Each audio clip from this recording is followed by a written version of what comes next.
So we are going to start the ideologies. For this syllabus, we are not having the individualism. Then also individualism is same to the liberalism. So individualism means to think about individual only and not about the class.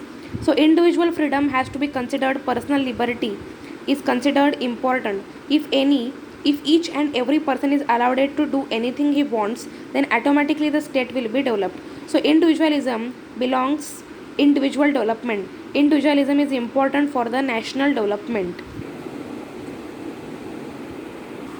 As the nation is made up of individuals, so the individual are the elements of the nation. Once they are developed, automatically state nation will be developed. So that thought is called individualism. So individualism focus on personal interest and personal development. Individualism is based on liberalism, as all the human beings are not equal by talent, nature, and if those talented people are if regulated and stopped again and again, then the individuals will not be developed. So they should be allowed to do their work according to their capacity.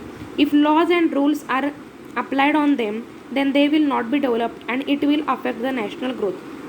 This is known as individualism. So first we will see the disadvantages. First is that the strong becomes the only strongest.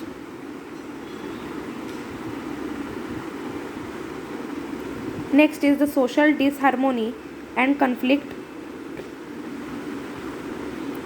Means here those who have the highest qualities of intelligence, they only go forward in society. They will be only the first. So here the strong becomes the only strongest and the weak people will become the most weakest persons. Next is the social disharmony and conflict. As the rich people will become more rich and the poor will become more poor. So the gap between the rich and poor become wider and wider. Negligence of duties by government, as the people will do whatever they want to do. So here government is not interfering, so negligence of duties by government. Next is the all persons are not equal in quality and intelligence, ability and intelligence. So here only the smart people will develop and those who are not that much smart, they will not be able to do their development. Then disastrous competition, as individualism encouraged unfair competition which enabled politically and economically strong individuals in society to crush the weak ones. Means competition is increased here. Then misuse of power, those who have become strong, powerful, they will misuse the power. Seventh is about the sufferings of workers. The rich employers flourished in a lascivious economic climate of a free trade.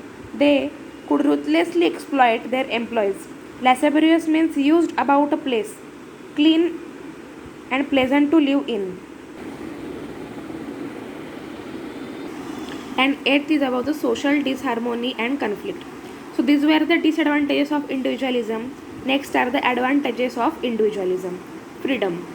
As we have the freedom, having a sense of individualism is having a concrete set of beliefs about yourself. You know what you want and what you don't. Learning new things and skills. As you don't have any restrictions, so you are allowed to develop your skills that you are interested in. Tougher you means individualism develops a solid formation inside us. People cannot easily destroy you by their judgments and opinions about your personality. You know your personality so well that people cannot use that as a weapon against you. Influencer. Definitely, someone who has a strong sense of individualism cannot be easily influenced by others, rather, they are the influencers. Means you will be able to influence others. Simply, individualism means the belief that individual people in society should have the right to make their own decisions rather than being controlled by the government. So, here we have completed the individualism ideology.